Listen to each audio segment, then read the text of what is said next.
Selamat siang pemirsa, saya Budi Arti kembali hadir menemani Anda dalam Sumut hari ini siang. Siang ini kami telah merangkum sejumlah informasi terkini di antaranya. Pengendara motor di Binjai, Sumatera Utara tewas ditabrak truk. Viral kepala desa di Asahan menangis melihat tanggul jebol. PDI Perjuangan turunkan tim investigasi kecurangan pilkada di Sumatera Utara.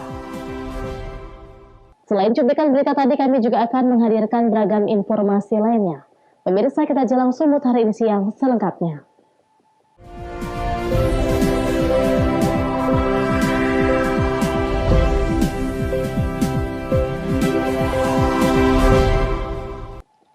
Kita ke informasi pertama pemirsa, kecelakaan lalu lintas antara sepeda motor dengan mobil truk terjadi di Jalan Lintas Sumatera Kota Binjai, Sumatera Utara.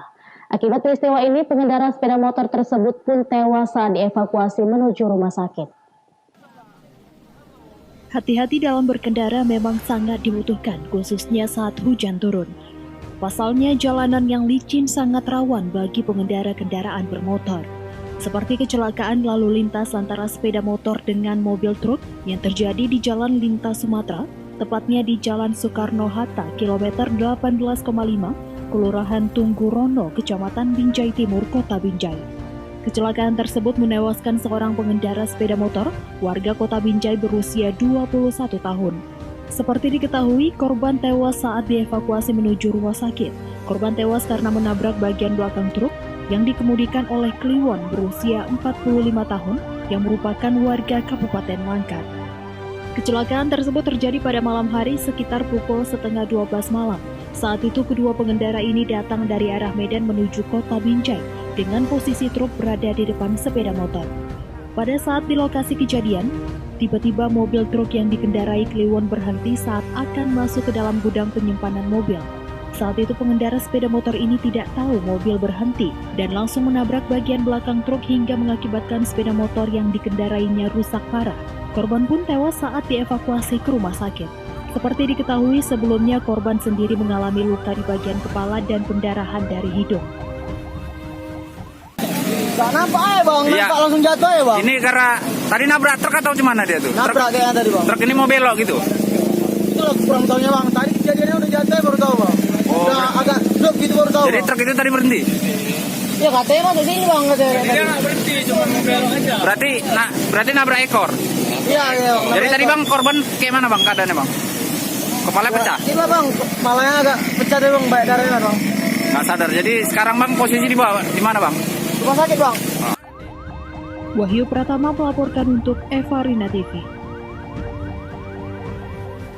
Sementara itu pemirsa, tabrakan beruntun yang melibatkan 4 kendaraan terjadi di Jalan Lintas Sumatera di Kelurahan Tualang, Kecamatan Perbaungan, Kabupaten Serdang Bedagai, Sumatera Utara. Dalam kecelakaan tersebut, 2 orang meninggal dunia dan lainnya mengalami luka-luka.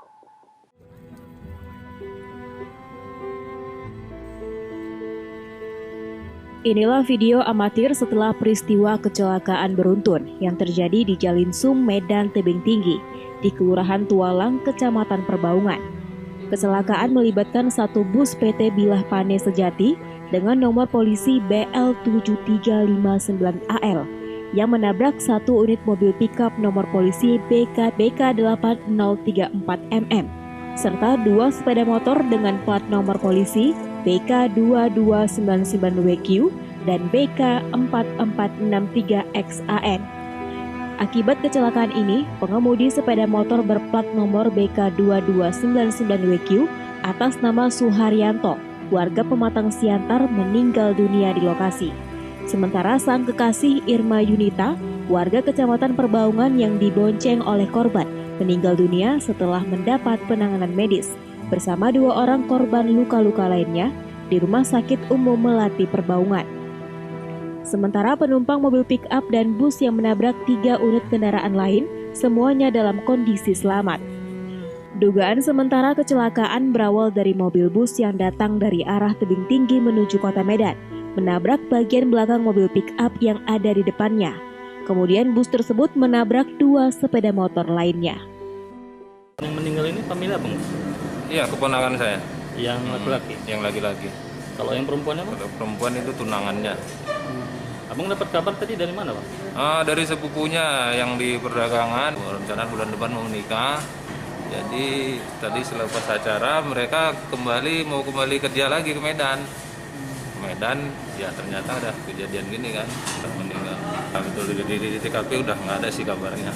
Kalau perempuannya? Kalau perempuan di sini, menurut informasi dari pihak rumah sakit sih. Peristiwa kecelakaan beruntun ini sudah ditangani oleh Satuan Lalu Lintas Polres Serdang Bedagai. Sejumlah kendaraan yang terlibat sudah dievakuasi ke pos unit laka lantas Sesi Jenggi. Supir bus yang sempat melarikan diri masih dalam tahap pengejaran. Abdul Malik melaporkan untuk Eva Rina TV. Informasi lainnya, pemirsa, akses utama jalan penghubung antar desa di Nagori Parahundalian, Kecamatan Hatonduhan, Kabupaten Simalungun amblas sedalam puluhan meter akibat longsor. Akibatnya aktivitas warga pun terhambat karena arus mobilisasi hanya dapat dilintasi kendaraan roda 2 saja. Akses utama jalan penghubung antar desa di Nagori Parahundalian, Kecamatan Hatonduhan, Kabupaten Simalungun, Sumatera Utara, nyaris putus total akibat longsor. Longsor yang terjadi di beberapa titik jalan sejak 8 Desember 2020 lalu hingga saat ini membuat aktivitas warga terhambat karena keterbatasan mobilisasi jalan yang hanya dapat dilintasi kendaraan roda 2. Mengetahui kondisi tersebut, pihak perkebunan PT PN4 sebelumnya telah mengerahkan bantuan 1 unit alat berat untuk mengeruk timbunan tanah, sekaligus melebarkan separuh bahu jalan agar dapat dilintasi. Untuk kondisi terparah longsor sepanjang kurang lebih 15 meter dengan kedalaman 20 meter, warga berharap pemerintah daerah segera dapat menindaklanjuti untuk diperbaiki.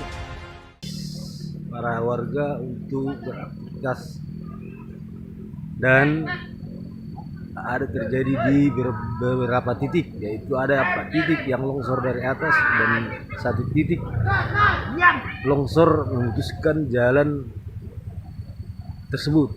Untuk ini kami sementara mengupayakan bantuan dari TPN 4 untuk bantuan sementara. Itu kami mengharapkan kepada Pemda Simalungun segera memberikan perhatian untuk bagaimana mengatasi. Dosi Simarmata melaporkan untuk Eva Rina TV.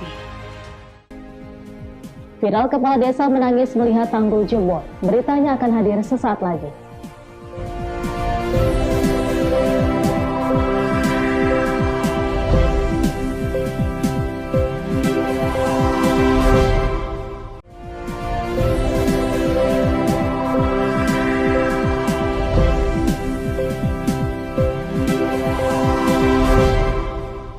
Terima kasih Anda masih bersama kami.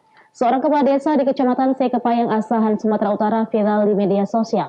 Pasalnya kepala desa tersebut menangis saat meninjau pengerjaan tanggul penahan air sungai yang jebol yang mengakibatkan seribuan rumah dan lahan pertanian warga terendam banjir dan mengalami kerusakan. Inilah video yang viral di media sosial saat Kepala Desa Perbangunan Sekepayang Asahan Arinton Sihotang meninjau pengerjaan tanggul penahanan air sungai yang jebol. Dalam video ini, terlihat sang kepala desa berlinang air mata karena pihak perusahaan tidak juga siap memperbaiki tanggul yang jebol dan berharap pemerintah Kabupaten Asahan turun tangan menangani tanggul jebol tersebut yang telah mengakibatkan seribuan rumah warga terendam banjir hampir 1 bulan lamanya. Sebagian warga terpaksa mengungsi dan sebagian lagi bertahan di rumah mereka. Hingga kini warga tidak bisa lagi bekerja, pasalnya seribuan hektar persawahan pun ikut terendam hingga gagal tanam. Lama banjir di wilayah ini? Udah hampir sebulan, Pak.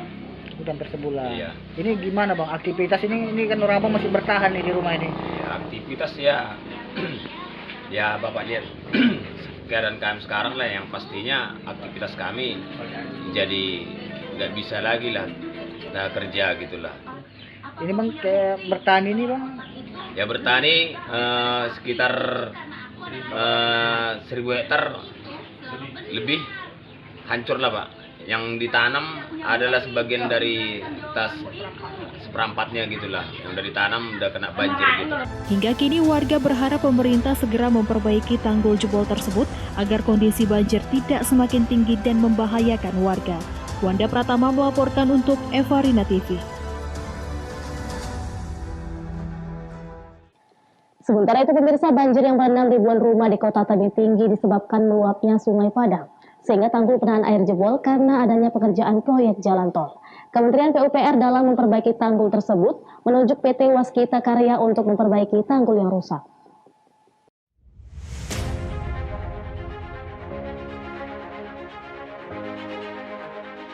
Pasca jebolnya tanggul tersebut, Menteri PUPR hadir langsung ke Kota Tebing Tinggi untuk meninjau Sungai Padang dan tanggul yang jebol.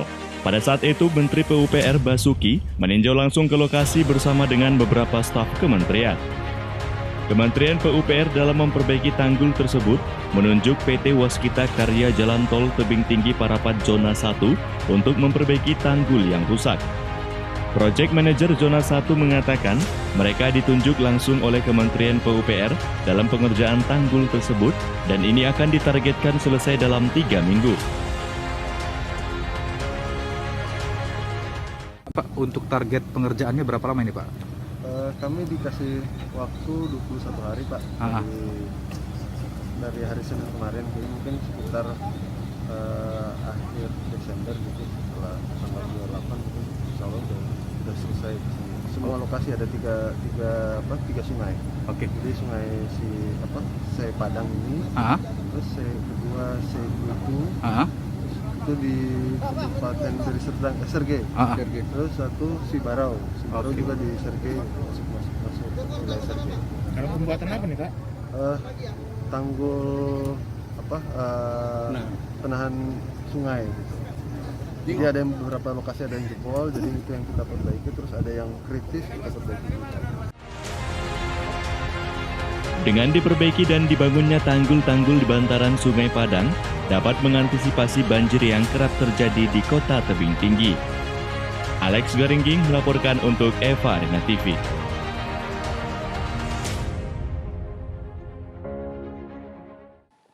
Informasi lainnya pemirsa, Komisi Pemilihan Umum Kabupaten Karo menggelar rapat rekapitulasi pemilihan suara tingkat kabupaten dalam pemilihan Bupati dan Wakil Bupati Karo periode 2021 hingga 2024. Dalam rekapitulasi yang digelar sejak pagi hingga dini hari, pasangan nomor urut 5 mendapatkan suara terbanyak.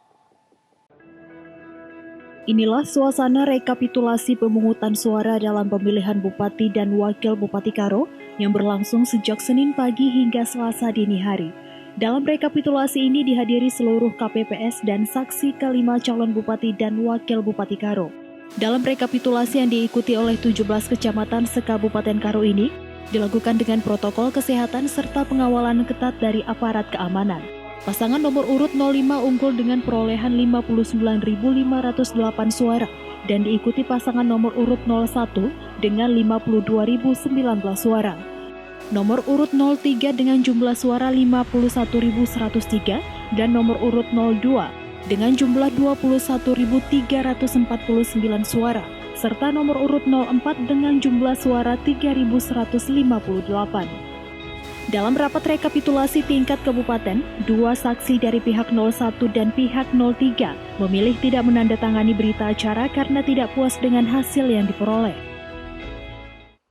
Dan hingga saat ini rekapitulasi itu sudah kita lakukan secara baik dan sudah selesai ditetapkan perolehan tertinggi dari kelima pasangan calon. Untuk hasilnya sendiri seperti apa ini, Ketua? Seperti kita ketahui tadi, dari 5 pasangan calon ini, perolehan suara paling tinggi ada di nomor 5, baru berikutnya ada di nomor 1, berikutnya ada di ranking berikutnya ada di nomor 3, ranking nomor 2, dan terakhir nomor urut 4. Itu urutan perolehan suara. Nah, Ketua, tadi ada beberapa saksi yang menolak untuk menandatangani ini, gimana tanggapan dari kita nih? Ya, saya pikir itu bagian dari dinamika, bagian dari proses demokrasi di daerah kita. Ada 2 pasangan calon yang menolak untuk menandatangani berdasarkan catatan-catatan yang mereka anggap masih perlu dituntaskan, mungkin saja di tempat lain. Ada 2 pasangan calon yang setelah kami lakukan penjelasan secara rinci bersama dengan PPK, mereka dapat menerima dan akhirnya mau menandatangani perolehan hasil yang sudah ditetapkan barusan. Dalam pemilu kali ini, KPU mengimbau para paslon untuk berbesar diri siap kalah dan juga siap menang, serta bersama-sama membangun Kabupaten Karo yang lebih baik lagi. Chandra Bukit melaporkan untuk Eva Rina TV. Pemirsa, Sumut hari ini akan kembali dengan informasi menarik lainnya. Tetaplah bersama kami.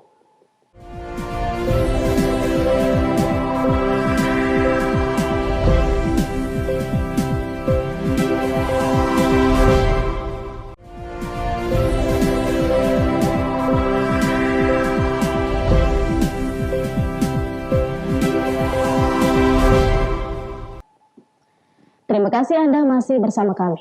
Pemirsa, PDI Perjuangan menilai pilkada di Karo diduga terjadi kecurangan yang terstruktur, sistematis, dan masif.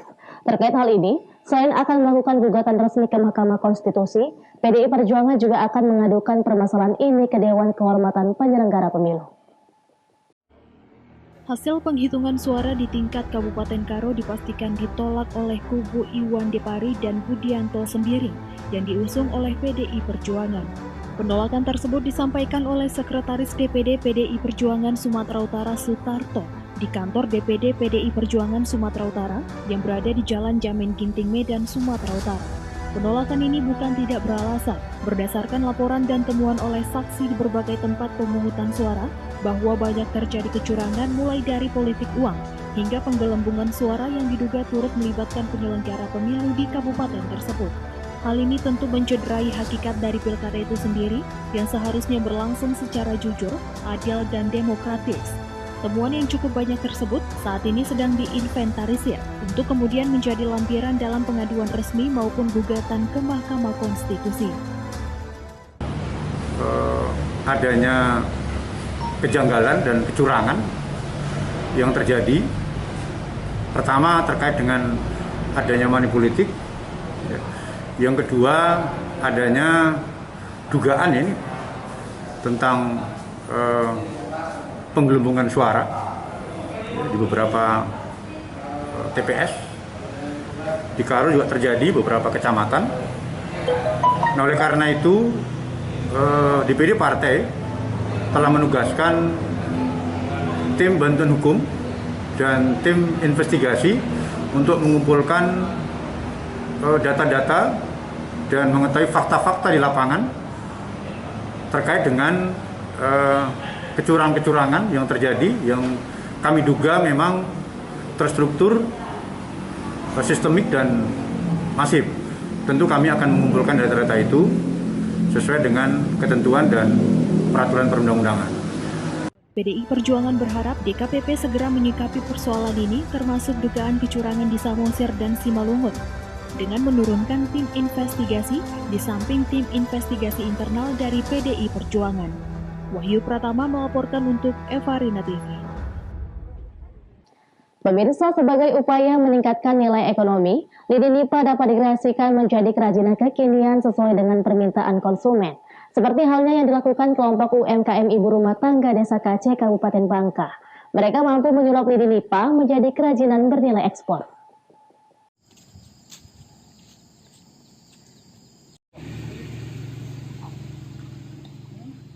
Berbagai cara dilakukan pelaku usaha dalam meningkatkan nilai ekonomi produknya, seperti yang dilakukan kelompok usaha mikro kecil menengah UMKM Desa Kace, Kabupaten Bangka. Di bawah bimbingan Dinas Koperasi dan UMKM Provinsi Bangka Belitung, para pelaku usaha ini mencoba mengolah lidi nipah menjadi kerajinan bernilai ekspor. Eva, salah satu pengrajin yang telah mendapat pelatihan dan bimbingan cara membuat kerajinan berbahan lidi tersebut, mulai mengembangkan kreativitasnya kepada ibu-ibu rumah tangga di sekitarnya. Berbekal pelatihan dan kemauan, kini Eva beserta 9 orang anggota kelompoknya sudah memiliki berbagai macam kerajinan yang siap diekspor. Seperti keranjang baju, keranjang buah, bingkai kaca, vas bunga, bahkan meja dan kursi. Dengan harga jual berkisar dari puluhan ribu hingga ratusan ribu rupiah. Menurut Eva, tidak sulit merangkai lidi nipah. Selain memiliki tekstur yang lentur, lidi nipah juga memiliki kandungan lilin sehingga mudah dibentuk serta mampu menghasilkan warna asli yang cerah. Ini mencoba mengolah lidi nipah, membuatnya menjadi kerajinan, dibantu dengan kerangka besi. Karena sekarang kan lidi nipah ini mulai diekspor ke negara luar. Jadi permintaan Pak Gub kita untuk juga mengekspor lidi nipah dalam bentuk kerajinan. Kita mencoba meningkatkan nilai value daripada lidi nipah tersebut, makanya kita mencoba memberikan edukasi-edukasi pada UKM itu bagaimana membuat kerajinan-kerajinan. Ya, kita juga kekinian sih. Nah, orientasi kita tetap ekspor, sehingga nilai jual daripada kerajinan kan lebih tinggi dari lidi yang mentah ya.